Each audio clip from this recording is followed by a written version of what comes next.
pretty quickly. All right, so geologic time covers the entirety of Earth history. Now, in 101, we usually say that the Earth is approximately 4.56 billion years old. Well, we're going to just round it up to 4.6 for the purposes of this class. And we're going to use this notation, GA. That means billion years. It actually means giga annum. You'll also see MA, million years, okay? And then you might run into KA, which is kilo annum, for 1,000 years. So we just say, we abbreviate the age of the Earth as 4.6 GA. Okay, now, when we're dating in geology, remember we have two possibilities. We have that relative dating we can do, where we're simply putting events in order. We use all these different tools, these different rules, remember, superposition, original, horizontality, we'll go through all of these. And we try to build up a picture of what was happening at different points throughout Earth history by doing this. The other type of dating we can do is our absolute or numerical age dating. And this involves using radioactive isotopes which decay at a known rate. What do we call that rate? Anybody remember? Half-life, good. The half-life is the known rate.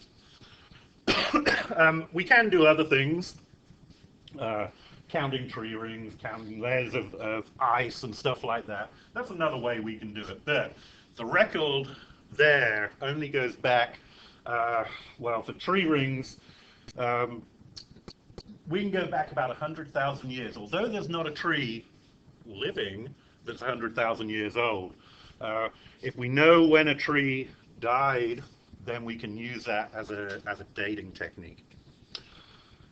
All right, so our principles of relative dating: law of original horizontality, superposition, faunal succession, cross-cutting relations, unconformities, and then inclusions. We're not going to worry too much about the law of inclusions at this point. Okay, original horizontality. The layers in our sedimentary rocks were originally laid down flat. You can see this. This is where is this? This is on the border of Arizona and Utah, and you can see that they're flat. These are undisturbed rocks. They've been weathered.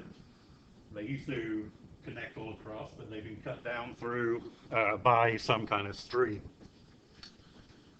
Okay, if they're not flat-lying, then we've disturbed them by some kind of tectonic force. Remember, plates coming together, pushing together, can create mountains, and that's what's happened here, although part of it's being eroded away. Okay, superposition. This is the easiest one. The oldest is on the bottom, the youngest is on the top, right? Think about building something up. You don't start at the top and build down. You always start at the bottom and build up. Well, that's what happens in nature with these rocks too. Okay, faunal succession. What we do with this is we look at what we call fossil assemblages. Okay, and that can help us to tie up rocks in different areas. So if we look here, we've got this sequence of rock in one area, and then we've got this in another area. By using the grouping of fossils that those rocks contain, we can actually match them up. Okay, so we just call that correlating based on these outcrops and these fossils that they contain. We'll talk more about fossils later on. Okay, correlation. I just want to point this out there. The term correlation is going to be very important. And this is where we simply, using some aspect of a rock unit, tie it from one place to another. Okay? All we're saying is that that's the same rock. Now, we're going to get into something called time parallelism a little later in this lecture, and it's going to be taken it gets a little complicated, but we'll try and sort through it. But correlation, the basic term, is just tying rocks in one area to rocks in another area. Okay, unconformities. I think everybody has a problem with unconformities.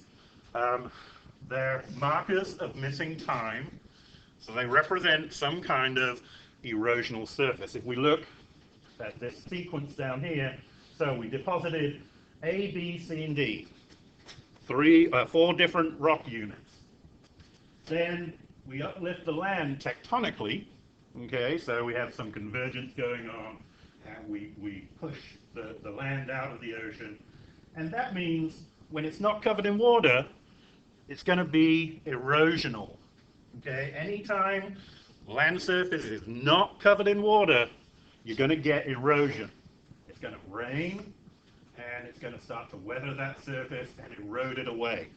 And eventually, if it's exposed long enough, you can see here we've lost layer D. Now, if we then drop that land down, or raise sea level, whichever one you want to do, we can start depositing over that erosional surface, right?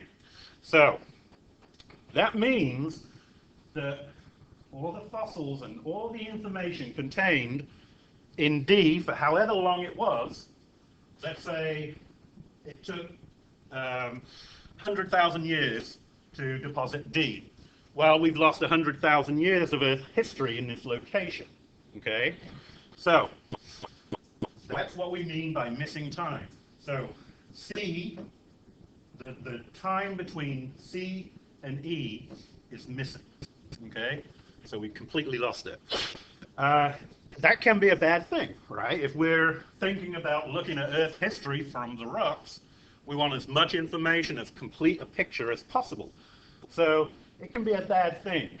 However, unconformities have a very, very important role in historical geology, and it's actually an area of historical geology called sequence stratigraphy. Okay, and we'll talk about that later. I'm going to point out just this one is one I want you to remember, the disconformity. It's where we have layers below and layers above. We're going to see that for the most part in historical geology, we're going to be dealing with sedimentary rocks. Okay? The other rocks do play a role, but by far the most important are the sedimentary. So remember this disconformity. The other ones, if you are familiar, angular and then non-conformity. Okay, I'm not doing iClicker today, so. All right, cross-cutting. Whenever something cuts across another item, then the thing cutting across has to be younger. Okay? Remember these terms, dike and sill. These are igneous intrusions. That magma comes up from below and it injects into the crust and into our sedimentary rocks here. And so those sedimentary rocks have to have been there first. So they have to be older. And then the dike or sill, they have to be younger. The same goes with our faults. Okay, you can't break these rocks unless they're already there. Okay, so the fault has to come in after we have deposited all of these rocks. Okay, here's an example. So the dike must be younger through here, okay, than those sedimentary rocks. Okay, do you remember fault types? How do you tell? Stick person, good. Draw a stick person on there, remember, and then you got to determine if you have head wall or foot wall. So you draw a stick man. So this is a head wall, this is a foot wall, and in this case the foot wall has moved down, which means we have normal fault. Now if we do it on the other one, foot wall, head wall, and the head wall is moved up relative to the foot wall, So we have a reverse. Okay. Okay. I already talked about that. Okay, so putting all this together, all these laws, what we want to do is we want to apply it to a sequence of sedimentary rocks, okay, that have been moved and folded and all sorts of things. And so we're going to use those laws of relative dating to put the events that happen to this into a chronological order without actually assigning them an actual date. So, what would be the first thing that happened in this area to get this?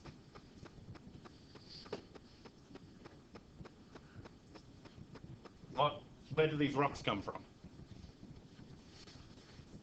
They have to be deposited, right? So you've got to deposit these rocks, all these layers.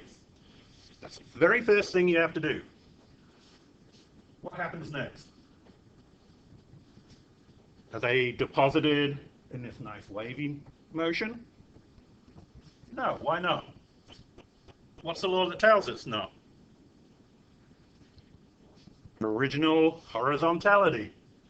Okay, original horizontality tells us that they were flat originally.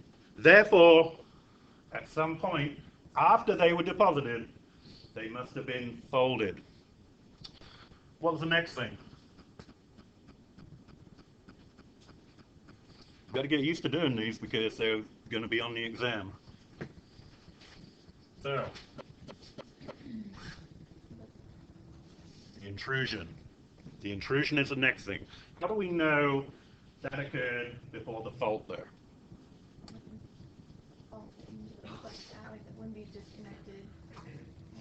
Okay, so it's unlikely that this would come up here, come down here, and then go up there, right? Remember our cross-cutting relations. If something's offset by a fault, that fault had to come afterwards. And so cross-cutting relations tells us that that intrusion came in first, and then the last thing to happen was the fault. Okay? Now this is actually a very simple one. And the one on the exam will be a little bit harder than this. Actually, quite a bit harder.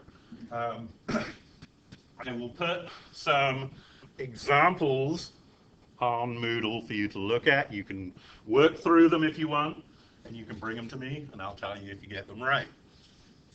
All right.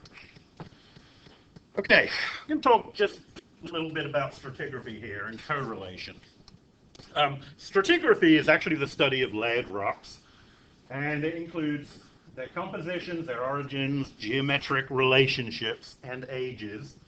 Okay, and this idea of correlation is very important in stratigraphy. So all it is matching rocks in one area to rocks in another area. And we have a whole number of different ways of doing this. We can take different rocks, different sequences of rocks, and we can just look at them. And we can say, well, this sequence is very similar to this sequence, right? So we can just tie them up, and we can say these were once continuous units, okay, which were deposited over a vast area. Subsequent erosion has removed the rocks in between. Now, it's pretty easy. I've got a photo somewhere. Here we go. It's pretty easy in a situation like this to see that, you know, well, they've got this big, thick unit here. It's right down there. And it's right up there too. This photo, the perspective's a little off. That is actually perfectly flat going through there. Now, it's easy to see how these were once connected. They look the same, and we know that erosion, if we have a stream, it's going to erode these rocks through. It can get a little bit more difficult, but we should be able to see here we've got this unit, which is the same unit as that, and we can actually pick it up all the way over there.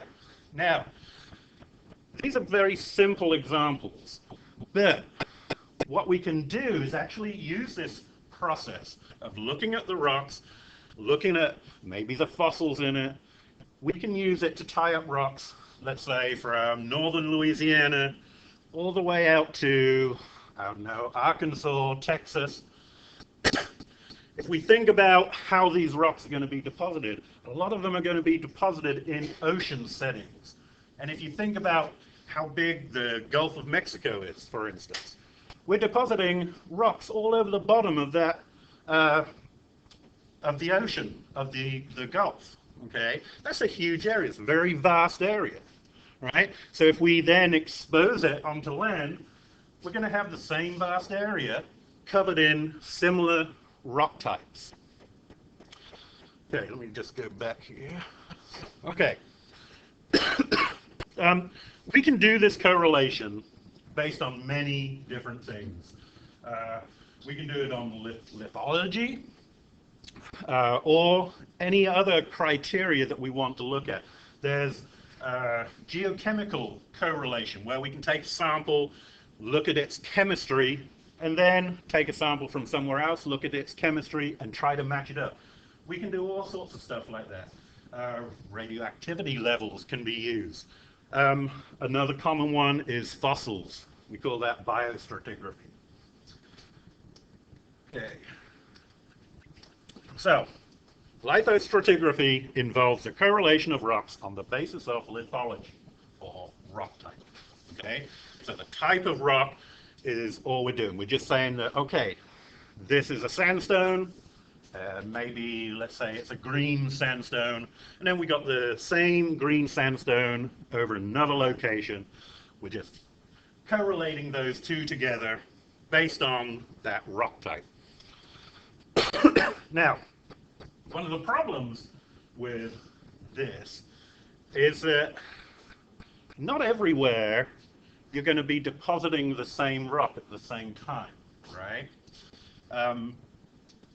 If we think about walking from here all the way out into the middle of the Gulf of Mexico, what kind of, let's just right out here, what kind of rock are we forming right now out here?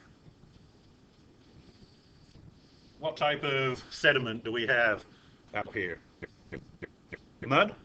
It's mud, right? So, right here we're forming mud.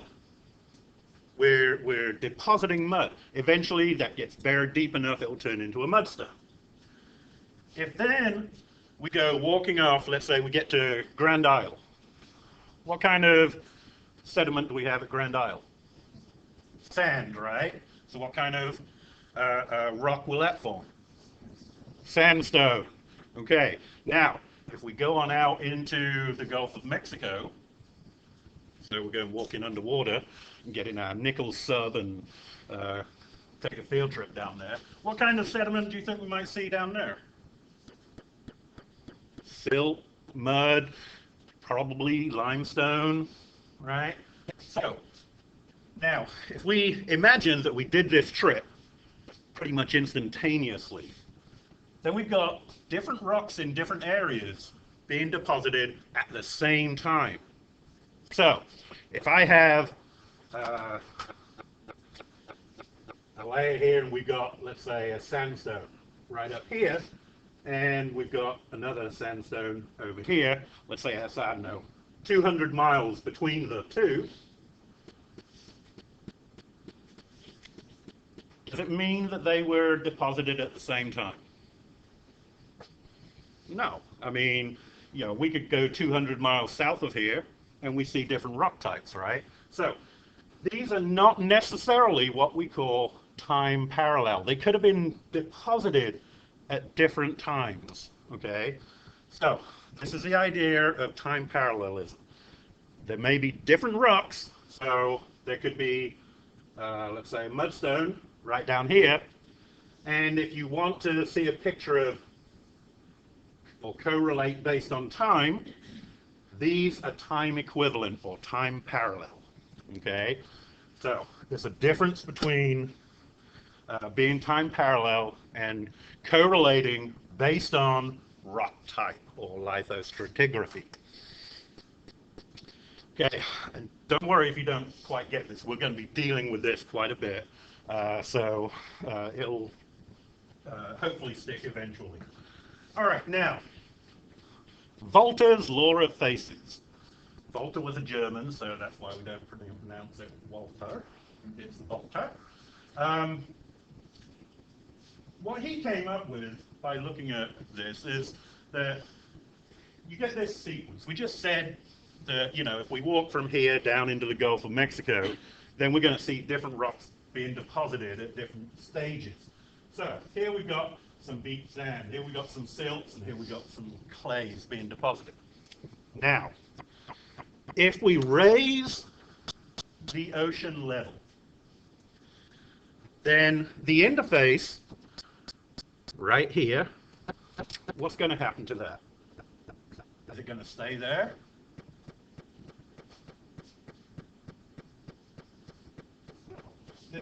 This interface of the water and the sand is going to move up here, right?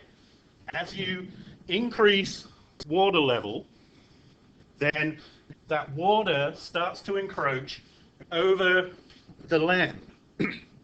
Now, what happens to the beach? It's going to move in too. It's going to migrate to keep up with right where that interaction between the water and the land is, right at the coastline. And so you can see here it started to kind of move up, moved up even further in this one just by raising the sea level. And we can see that the other ones are going to do the same thing. They're all going to migrate up onto land. Now, if we then decrease sea level, it's going to return back to how it was before. Okay? So, what Volta said is that we can look at these sections. Okay? So, if we were to drill down, through this, if we have a complete cycle, then we would see this kind of situation. So this is a beach. We increase sea level. We start the silts being deposited over the top of it, just like we're seeing right here. Okay, and then eventually, if sea level rises enough, the clays are going to be over the top of that. This is what we call a transgressive phase. Then if we drop sea level, we end up with a regressive phase. Okay, so sea level's going back, and everything returns to how it was before. Now, if we flip that over, we can see what was actually being deposited at any given time. Okay? I know this is kind of complicated, but you will get used to dealing with this stuff. We will visit this many, many times.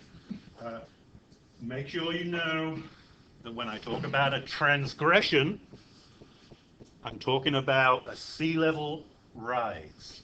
Okay? When I talk about regression, I'm talking about sea level drop. Okay? We're gonna, we hear a lot about global warming and how sea levels are rising and how we're going to stop global warming. Well, we'll talk about this later, but I'll tell you right now, we can't stop global warming. It's a natural process. Back in the Jurassic, ocean level, sea level, was something on the order of 250 meters higher than it is today. Okay, so that's the natural process. I mean, you could interpret that the dinosaurs were all driving around in Hummers, but not very likely. We would have probably found some, right?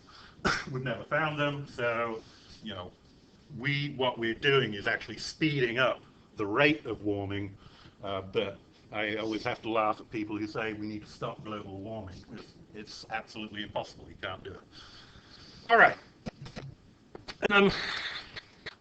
Sometimes we like to group our rock layers. If we look here, we've got these 4 rock layers. Now, they're not all the same rock, but it would be incredibly tedious to map out every single little layer and correlate it to the other layers in any given area. Some of these layers may only be a couple of inches thick, okay? That would be an incredibly tedious thing. So what we do is we group them into what we call formations. And this is a formation right here. So it has essentially the same rocks in the same order. Okay? We just group them together for ease of mapping. Okay, now biostratigraphy. Biostratigraphy is very, very important. What we do is we look at the fossil content in a given rock, and then we connect it using those fossils to other rocks in the area. So if we look here, anybody remember what these organisms were? Trilobites. Trilobites, little, not all of them were little, some of them were pretty big, but kind of cockroach-like things. So all of these rocks contain this guy. We come over here, all of these rocks contain this guy. Okay, we can tie those, group them together in these biozones. Okay, notice that the rock types don't have to be the same all the way across. Okay, all we're doing is saying that these guys only lived for a short, relatively short period of time when these rocks were deposited. They're not found down here. So this means that these biozones are time parallel. They were all deposited at the same time, right? They're not the same rock types, but they are the same age, if you want. Okay, talk about sequence stratigraphy here just really quickly. And almost every semester, I put a question on the exam asking you to tell me what sequence stratigraphy is. And I think, let's see, I've probably had, here at Nichols, I've probably had somewhere on the order of about 2,000 to 3,000 students go through this class. And I think I've only had one person that I can remember who did a satisfactory job of describing sequence stratigraphy. One year I even announced the day before the exam, or a couple of days before the exam, that this was going to be on there, and still nobody got it. This is what I'm looking for. The correlation of strata on the basis of erosional surfaces that separate packages of sediments or sedimentary rocks called depositional sequences. Now it's kind of complex, I know, but if we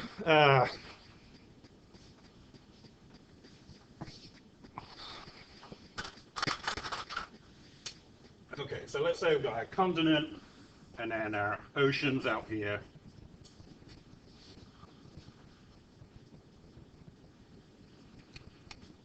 And here's our sea level. All right. Now, when we have a transgression, what happens? Sea level rises. Okay. So we're depositing, it doesn't matter what we're depositing, we're just depositing rocks anywhere that's covered in water, right? So we're depositing rocks all out here. So I'll just say that, okay, so there's our rock. Doesn't matter what kind of rock it is. Now, if we increase sea level, we deposit more over the top. And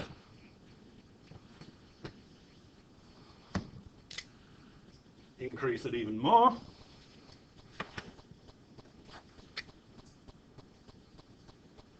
We've got lots of rock deposited, okay? Now that's our transgression. Incidentally, what happens to the continent, the area of land on the continent, when we get global sea level rise? Decreases, doesn't it? Has to decrease. You're encroaching from all sides, okay, over the continent, and what we have is we have these pretty shallow oceans. You remember we have a continental, this would be called the continental shelf, and then we drop off into the very deep ocean or the abyss out here. So this is a continental shelf. And so let's think about this for a minute. How do we raise sea level?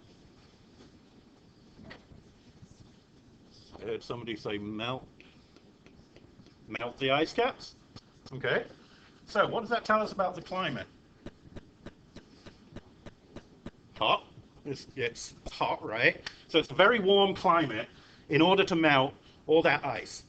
Okay, so we melt all that ice, it floods into the oceans, raises the sea level up. These are shallow oceans all around all the continents. Relatively shallow, we're talking. They're warm. Very, very warm. A huge area. If we saw the kind of sea level rises that we've seen in the past on this planet, we're talking the coastline would probably be out lapping up the Rockies, the foothills of the Rockies. Okay? So we'll be completely underwater. When we have these really vast areas like this, very warm, it's perfect for life, marine life. They love it. And so what we see is a lot of evolution in marine species occurring during these times. All right, we'll talk about all this in more detail. Okay, what happens when we get a regression? Sea level drops. Okay, so I'm not going to do it all, so let's just say it comes out to here. We've now exposed all of this. When it's not covered in water, what happens? Erosion, right? So now we're eroding all of this. What does that give us? What's the marker of missing time? Unconformities, right? So we end up with an unconformity right there. Just draw it in black. So, erosional surface. Okay, now raise sea level back up again. Now we've got a rock deposited over that unconformity, right? So here's our unconformity. What type of unconformity? Disconformity. Disconformity. So now we have a package of rocks, a package of sedimentary rocks, okay? So we can call that our depositional sequence. We've got a disconformity. Then we've got another package of rocks over the top, and if we lower sea level again, we're going to create another unconformity over the top of that. So, package of rocks bounded top and bottom by a disconformity.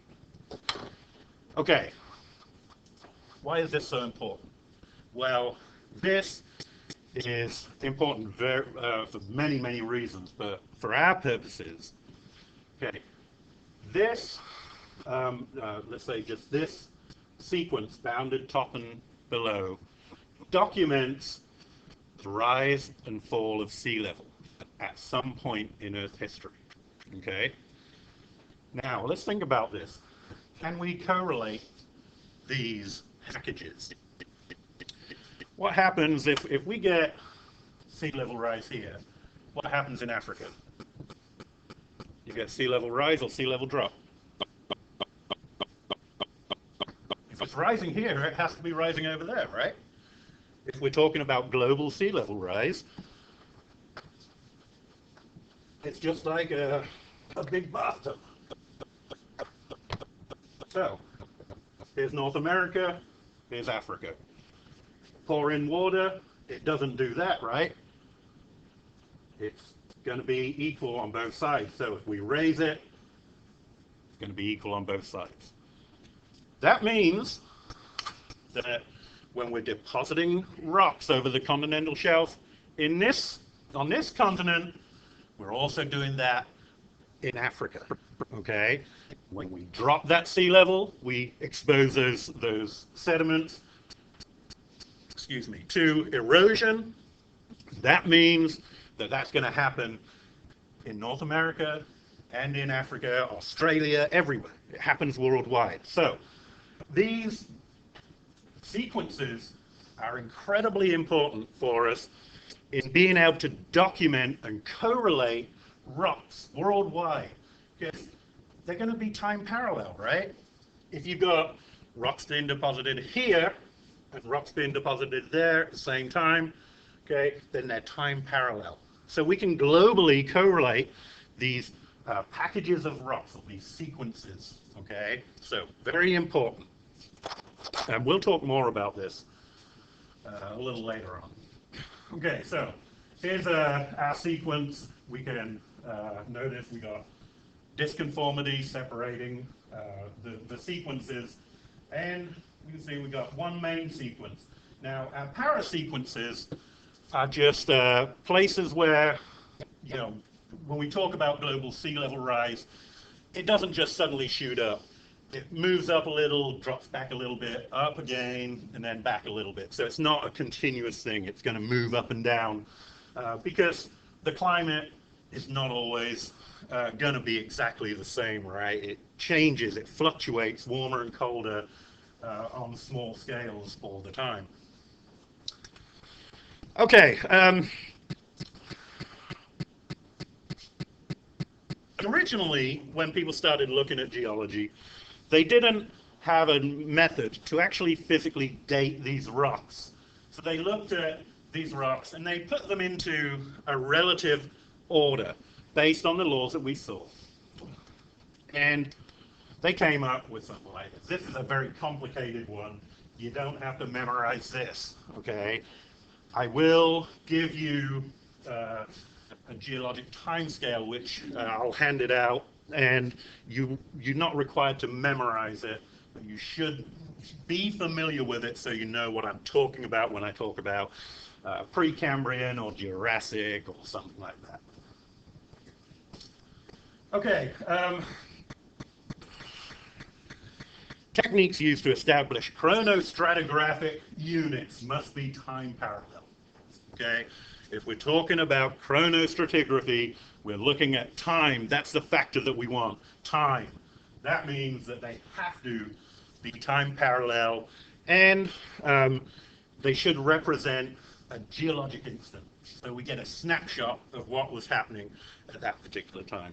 Biostratigraphic units, they qualify as time parallel, so we will use that quite a bit. Okay, just going to go over absolute dating here, and hopefully you remember this. I'm going to go through this pretty quickly. Remember that we have a radioactive isotope called the parent. And then we have a daughter isotope.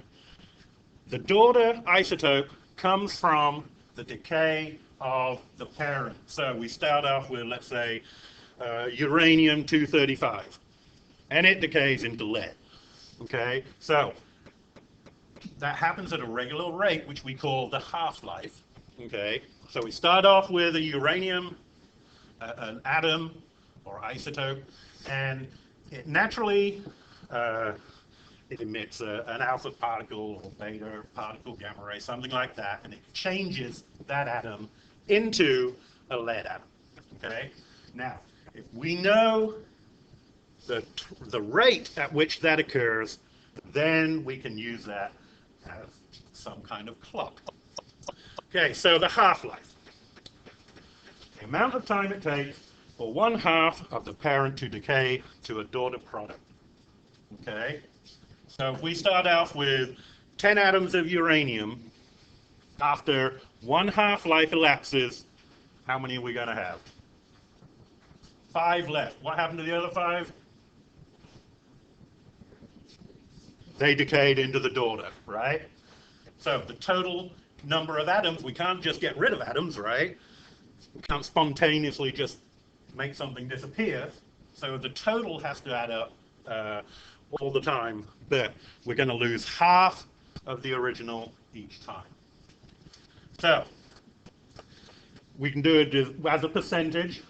After one half-life, 50% has disappeared. It's changed over to the daughter. After two half-lives, we're down to 25% of the original, because we take the one above and we take another half of it. So we're down to 25% of the original. Then after three half-lives, we're down to 12.5% of the parent remaining. Okay, it continues to decay that way until it's all gone.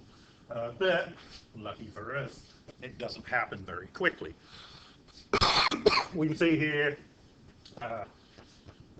we've got the parents listed there, U238, daughter, lead 206, that's what it changes into. And it's also got the type of decay listed there, alpha and beta decay. The half-lives, 4.5 billion years. Okay. Uranium takes 4.5 billion years for half of it to decay to the daughter. So, if we picked up a rock which was formed right at the beginning when Earth was formed, and it had, let's just say, 100 atoms of uranium in it. How many would it have now?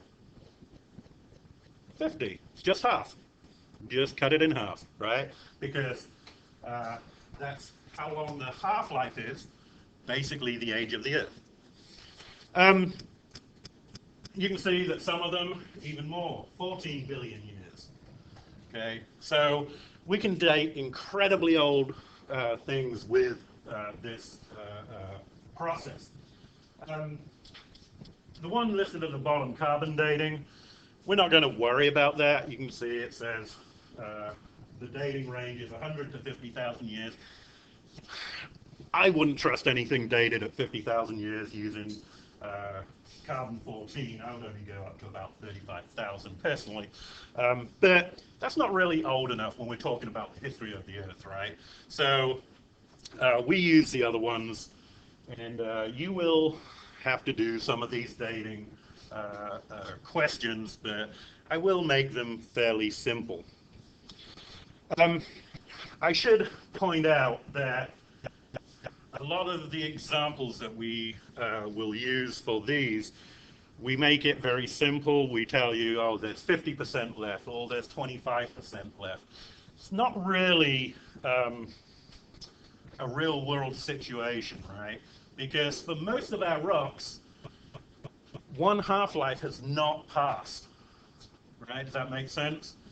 Because our half-lives on these, are the age of the Earth. So we don't actually have any rocks from the first 640 million years the Earth was in existence, okay? So we can kind of cut that back. So it's actually only about 4 billion years, 3.96 to be exact, is the age of the oldest rocks that we have on Earth. And that means that if we use these two, certainly it's going to be a tiny fraction, okay? So we're not going to get down to one half-life. Okay, so it's just graphically what's happening. All right, that's why we start out with they're all red, and then half of them change to blue. And then another half change to blue, then another half, another half. So by 7 half-lives, 99% has decayed. And we're at the limit of being able to actually detect that remaining parent isotope. Now, this is actually a very simplified version of absolute dating. Okay, it is a lot more complicated. When I was working on my PhD, I took a 2-semester-long course on doing this, and it involves lots of different stuff. There's calculus in it and all that. So bear in mind that this is a very, very simplified version of absolute dating. Okay, so if we can see here, we start out with 160 atoms. After one half-life, we're down to 80. After two, we're down to 40, and so on. So we can correlate As the parent decreases, the daughter increases. Okay, before we go any further, what kind of rocks can we date? Quartz. What are the three types of rocks? Igneous, sedimentary, metamorphic. Okay. The clock starts ticking when we have an igneous rock, when a rock forms out of magma. So that's an igneous rock. That is the only type of rock that we can date using this process. Now, if we were to date a sandstone, what will we get? Did all those sand particles erode there from the same rock? We go down to Grand Isle. We pick up that sand. All those sand particles, did they all come from one place? No, they came from all sorts of different rocks. They're washed about in the ocean and in the rivers. So we have a huge number of sources. We'd get an average age of all of those source rocks. Okay, so it's not possible to date directly the sandstone. What you have to do is find an igneous rock nearby, and then you can actually narrow the age down. What about metamorphic rock? What would we get? You actually get the age of metamorphism. So that can actually be very beneficial in historical. So we do use that technique sometimes on metamorphic rocks. All right, so here's our problem. You find a pluton with a radioactive element with a known half-life of 100,000 years. You collect samples and send them to the lab for analysis. With your results tell you that 25% of the parent isotope remains. How old is the intrusion?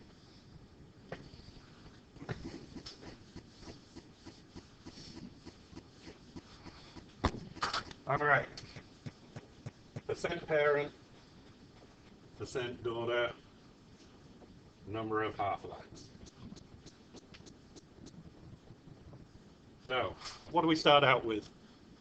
Parent. 100, right? Let's start out with 100. How many daughter? 0. Remember, we have to be very, very careful when we date rocks to make sure we haven't lost or gained any material other than from the decay process. How many half-lives? 0, right? It's time 0, so no time has elapsed. Okay, after 1 half-life, we're down to 50. How many here? 50, right? Has to add up to the total. Then after 2, down to 25 and 75. So that's what we got, right, in our question. 25% remaining, that means 2 half-lives have elapsed. How old is our rock? 200,000. Just multiply the 2 together.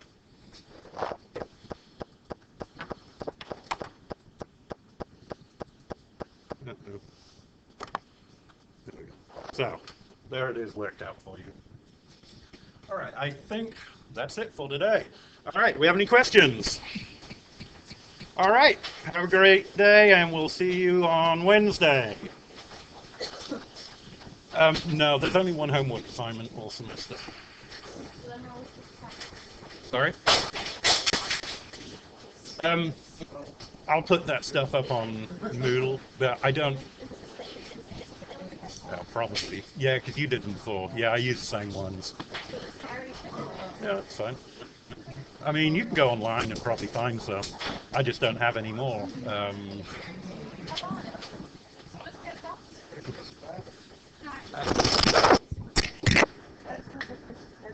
Okay.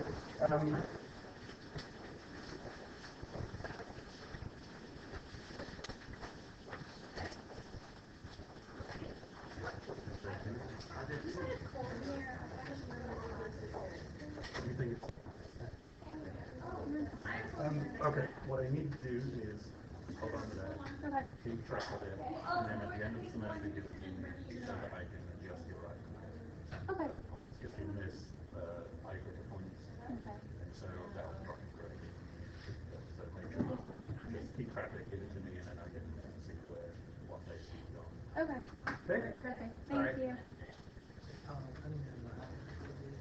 well, I'll put it up again on Wednesday. Okay.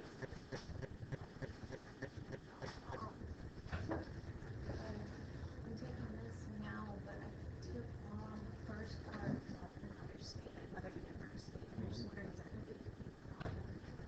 Like, how much does this? You know, it shouldn't be too much of a problem. Did you do well in it? Yeah.